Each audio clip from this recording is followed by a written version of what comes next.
हमको एक ही मांग है कि रेट अगर कम नहीं होगा तो हम भट्टा में मिट्टी काटने नहीं देंगे। हम भट्टा में गलत लाइसेंस जो चलाता है उसको चलने नहीं देंगे। जो भट्टा गलत करेगा उस पर हम लोग एफआईआर कराएंगे। हमने ये कहा कि अगर हम पॉलिटिक्स करते तो अंजार नईमी साहब का नाम हम बोलते और 7 भट्टा, 17 नहीं 7 भट्टा है उनका 7 भट्टा है। तो मैं तो आग्रह करूंगा कि आप हमारे क्षेत्र का एमएलए हैं तो आप ही बैठ करके रेट कम करा दीजिए, क्योंकि आप पर लोगों का निर्भर भी है कि आप वहां का एमएलए हैं। लेकिन आप 12,000 रुपया ईटा 1000 बेचवाइएगा, ये बर्दाश्त नहीं करेंगे। हम बर्दाश्त नहीं करेंगे। जनता को लेके हम आगे बढ़ेंगे। अस्सलाम वालेकुम, नमस्कार, आदाब। मैं हूं निहाल अख्तर पयामी और आप देख रहे हैं गांव मोहल्ला। साथियों, इस वक्त सीमांचल में सबसे ज्यादा कोई अगर हॉट इशू है तो वो ईंट के रेट को लेकर के मुद्दा बना हुआ है। आप सबों ने देखा किस तरीके से हमने कल डीएम साहब से बात की थी। उनसे जानना चाहा था कि दरअसल सरकार की तरफ से ईंट का क्या रेट तय किया गया है। डीएम साहब ने स्पष्ट रूप से कह दिया कि हमें इसकी जानकारी नहीं है। हालांकि हमने उनसे पूछा था कि तौसीफ आलम जो बहादुर के पूर्व विधायक, उनका ये एलिगेशन था, उनका ये आरोप था कि दरअसल सरकारी रेट 5545 रुपए है। लेकिन और उस चीज के लिए जो है सरकार आपसे उन्होंने एक आवेदन भी दिया, जिस पर डीएम साहब ने कहा था कि हमने उनसे जो है कागजात मांगे थे जो उन्होंने हमें मुहैया नहीं कराया है। लेकिन आज का ताज़ा अपडेट यह है कि तौसीफ आलम साहब की तरफ से डीएम जो हमारे विशाल राज है उनको साक्ष्य दिया गया है। साक्ष्य के तौर पर जो पेपर जमा दिया गया है, जो वो बेसिकली एसओआर है जो 2021 का है, जिसमें तौसीफ साहब का दावा है कि 2000 जो एसओआर जमा किया गया है वो 2022 का है और उसमें 5545 रुपये रेट निर्धारित किया गया है। तौसीफ साहब के साथ अभी हम मौजूद हैं। सर, पहले आपकी तरफ से ये कहा गया कि साहब रेट तय होना चाहिए। डीएम साहब ने कहा कि भाई आप साक्ष्य दीजिए। आज आपने साक्ष्य दे दिया, आगे की प्रक्रिया क्या रहेगी? देखिए, हमारा जो मांग था, जब हमने देखा कि साबोडांगी ठाकुरगंज प्रखंड में जो पड़ता है वहाँ 5700 ईटा बिक रहा है और हमारा बहादुरगंज में जो है 11,500 12,000 ईटा बिक रहा है, तो हमको संदेह हुआ। उसके बाद हम फिर पता किए तो पता ये चला कि 5545 रुपया जो है 2022 के डाटा के अनुसार ईटा का रेट है। तो हमने कहा कि भाई जब ईटा का रेट 5545 रुपया है 2022 का और नया डाटा जो है जो 2025 का है, जो पूर्णिया कमिश्नरी का है, वो है 5700 रुपया 2025 का। मैं आपको डाटा दिखाऊंगा, 2025 का भी मेरे पास है। तो हमने देखिए 5715 रुपया है 2025 का, ये ईट का रेट है। एक मिनट दिखा दीजिए। हाँ, देख लीजिए, जूम करिए जरा। देखिए, मैं अपने व्यूअर्स को दिखाना चाहूंगा, विजुअली आप देख सकते हैं कि 5719 रुपए, 5715 रुपया, 5715 रुपए आप जैसा कि विजुअली देख पा रहे हैं।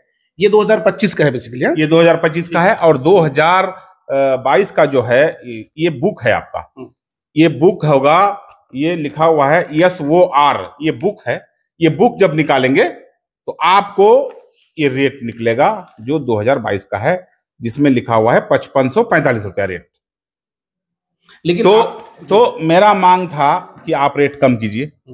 दूसरा मांग था, मेरा सबसे बड़ा जो मुद्दा है जी, हमारा गांव देहात में एक टेलर अगर मिट्टी कोई काटता है या इंदिरा आवास उठाने के लिए अगर कोई लोकल बालू उठा करके अपना घर में गिराता है तो तुरंत पुलिस और माइनिंग साथ में पहुंचता है, उस ट्रैक्टर को सीज करता है और बड़े पैमाने पर उस पर फाइन लगा करके ट्रैक्टर को सीज किया जाता है।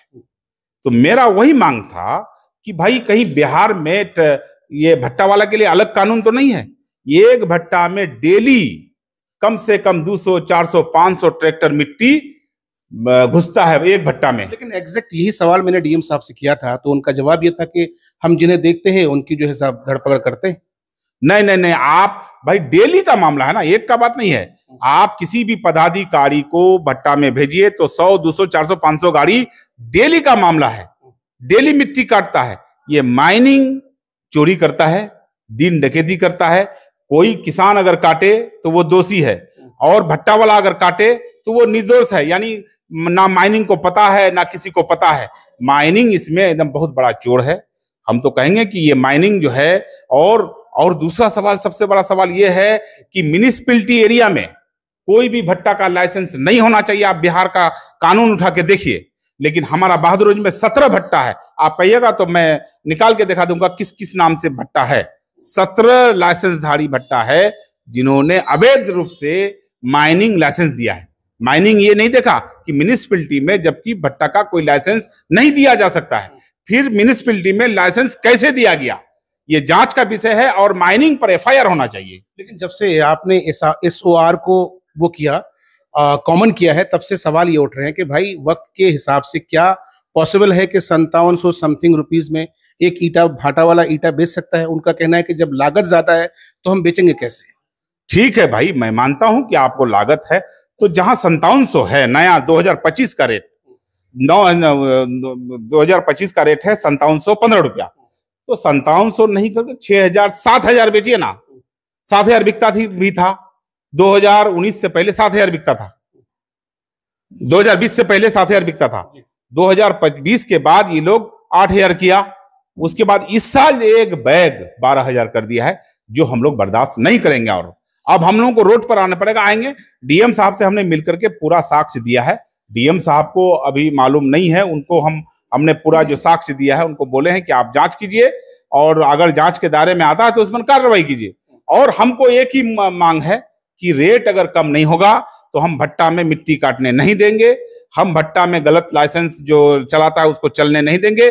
जो भट्टा गलत करेगा उस पर हम लोग एफआईआर कराएंगे। और सर, लगातार देखा जा रहा है कि सोशल मीडिया के जरिए आप अपनी बात रखते हैं, और आज आपने सोशल मीडिया के माध्यम से कहा कि आपके जो प्रतिद्वंदी हैं अंजार नईमी साहब उनके हैं, तो लोग ये भी कह रहे हैं कि दरअसल आपके वो प्रतिद्वंदी हैं इसलिए आप उनको टारगेट कर रहे हैं, पॉलिटिक्स कर रहे हैं, ऐसा एलिगेशन है। हमने ये कहा कि अगर हम पॉलिटिक्स करते तो अंजार नईमी साहब का नाम हम बोलते, और 7 भट्टा, 17 नहीं 7 भट्टा है उनका 7 भट्टा है। तो मैं तो आग्रह करूंगा कि आप हमारे क्षेत्र का एमएलए हैं तो आप ही बैठ करके एक रेट कम करा दीजिए, क्योंकि आप पर लोगों का निर्भर भी है कि आप वहां का एमएलए हैं।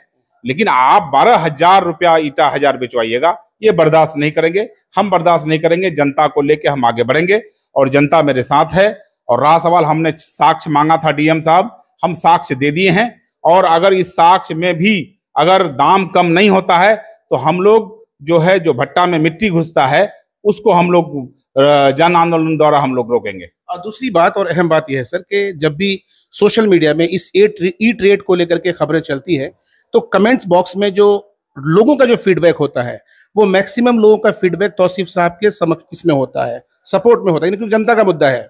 लेकिन एक बात, बारीक सी बात ये समझनी है कि इतने बड़े ज्वलित मुद्दे को लेकर आप खड़े हो रहे हैं लेकिन पॉलिटिकल लीडर आपके साथ नजर नहीं आ रहे हैं। देखिए, पॉलिटिकल लीडर साथ दे या ना दे, हम पीछे नहीं देखते हैं। हम ये देखते हैं कि मेरा मांग जायज है कि नहीं है।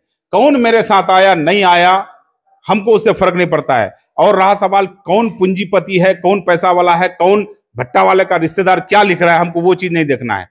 हम ये चीज देखेंगे कि हमारा जो भट्टा में अभी 12000 11,500 ईटा बिक रहा है, वहीं बगल में साबोडांगी में 7000 बिक रहा है, और हम जो सरकारी रेट देख रहे हैं 5700 रुपया है, 5715 रुपया। तो भाई 5715 रुपया है तो 6000 नहीं 7000 बेचिए, वहां तक हम लोग बर्दाश्त करेंगे, उससे ज्यादा हम लोग बर्दाश्त नहीं करेंगे, किसी भी हालत में बर्दाश्त नहीं करेंगे। और जिस हिसाब से हमारा जनता अभी साथ दे रहा है उसी हिसाब से हम आगे बढ़ते जा रहे हैं। जनता जिस दिन मेरा साथ छोड़ेगा उस दिन हम इस लड़ाई को फिर छोड़ देंगे।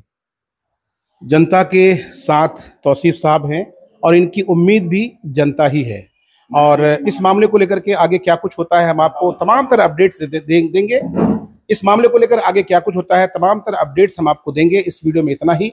आपकी क्या प्रतिक्रिया है, आपकी क्या राय है, कमेंट बॉक्स में अपनी प्रतिक्रिया जरूर छोड़िएगा। अल्लाह हाफिज।